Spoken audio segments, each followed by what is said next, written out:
that dial.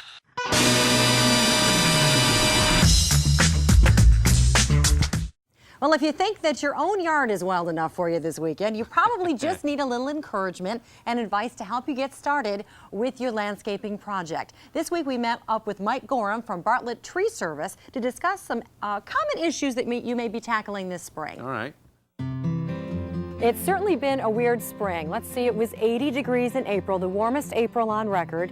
Then it snowed. Now it's been about 70, and I really can't tell you what it's going to do next week. But the snow is melting, and all of a sudden we're seeing our trees and our bushes and our brush in the property, and we're saying, what should we do with that? So we decided to go right to the expert, certified arborist Mike Gorham from Bartlett Tree Experts. Hi, Mike. Hi, Amy. How are you? I was just telling you that I would think if I had a huge tree on my property, you would be the guy that I would call. But we're going to talk about bushes and things like this that are in your gardens and in front of your houses. And that's something else that you would deal with. Absolutely. Yeah, I'm glad you invited me out because it has been a strange spring so far. We've had snow on Mother's Day, and we've had 80-degree temperatures in April. And the trees are going, I don't know what I'm doing. I don't know what I'm doing. So everything is happening really fast so far, and I think it got people very excited this spring. So this is a spirea shrub. Does this look healthy to you? What should we do with it? Well, this, Amy, looks very healthy. Actually, the way it's growing right now, it's starting to take over the siding and come out into the lawn area right here.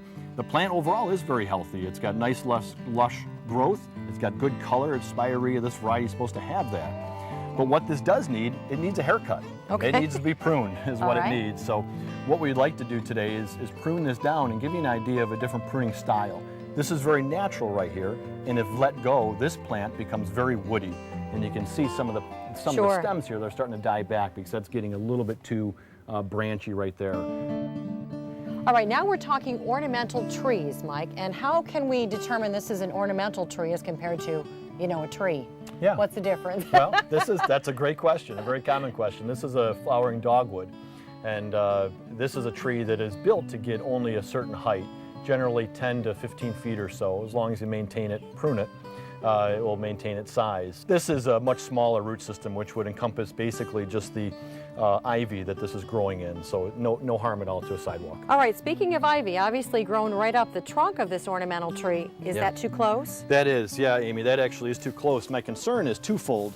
One, the ivy is growing right up against the trunk here, so that keeps this trunk moist after a rainstorm, so that could add some problems with decay or fungus growth. But the big issue is this makes a great home for rodents. And Only an arborist would say that and put his hand right into the ivy. Okay, Absolutely. no problem. I'll get right in there with the bugs and spiders and everything. Great. So, but the ivy makes a great home for the rodents in the wintertime. When they're looking for nourishment, they're going to be chewing on this bark right here, and no one will know it until the tree starts to fail later in the following spring. So keeping this pruned back, any ivy or ground cover, keeping it pruned back 8 to 10 inches is a great idea. And here is your prune spirea. Look at this, Mike. Oh my goodness. It looks like a new spirea. It's got its haircut, so It it's really all did. done. It looks very healthy. Now tell me what Jim did. Well, what we did here is we basically kept the theme of the plant, the round shape that it had, and we just brought in all the longer ends. We just pruned back the limbs that were really overstretching. I call this neat and natural. It's not very formal. Right. Formal landscapes, some people like that, and that's fine, but this is more of a natural look to the plant. And quite frankly, it's a healthier look to the plant too, in the longevity. And you can see with the brush pile we have here, cut off a lot here. Quite a bit actually came off the plant, and it's still, the shrub actually looks very good, very healthy, very full. Now, is this going to grow again? Are they going to have to do this in a month or so? This will continue to grow. The spirea will continue to grow this year. Won't need to do this type of pruning, this drastic, maybe just a little touch-up pruning, but this should be good almost till next year. Now we're talking trees, Mike. All right, this is a Norway maple, a huge Norway maple. Can you tell how old it is just by looking at it? Well, I would say this tree is probably 60 or 70 years old by the size. Wow, beautiful. And looking at it as just a homeowner, I would think this is a perfectly healthy tree. Well, Amy, it is. This is a very healthy tree. It's very robust. The leaves are good size, good color. And so when you first look at this tree, you assume this is a very healthy tree, and it is. The thing I'm concerned about with a large tree or with any tree in someone's front lawn is how is the structural integrity, how is the thing built? Is there good architecture? Because there's a lot of branching here that's reaching out, and the concerns there that the windstorms happen, it's going to blow and break these limbs, They're going to come crashing down on houses and cars. What we would do is basically look at the outside, the outer crown of the tree first. And any long limbs that are starting to reach out, we would prune these back, in some cases by 8 or 10 feet to lighten the load, to reduce the stress on all these limbs up in the crown. Sure. Now let's talk about the trunk. Is this a healthy trunk? It is. Is that too personal, Mike? That's a pretty personal question there, Amy, but let me address that. Okay, all right. Now this is not a tree that you would think we'd have to cut down, right, Mike? This is a healthy trunk. This is very healthy, actually. The trunk and the tree overall are very, very healthy. What I first look at when I come up to a large tree is the trunk itself. Where the tree and the ground meet is a very critical part of the tree. That's called the root collar or the root flare of the tree. And this particular maple has a very pronounced root collar where it comes out on all sides right there.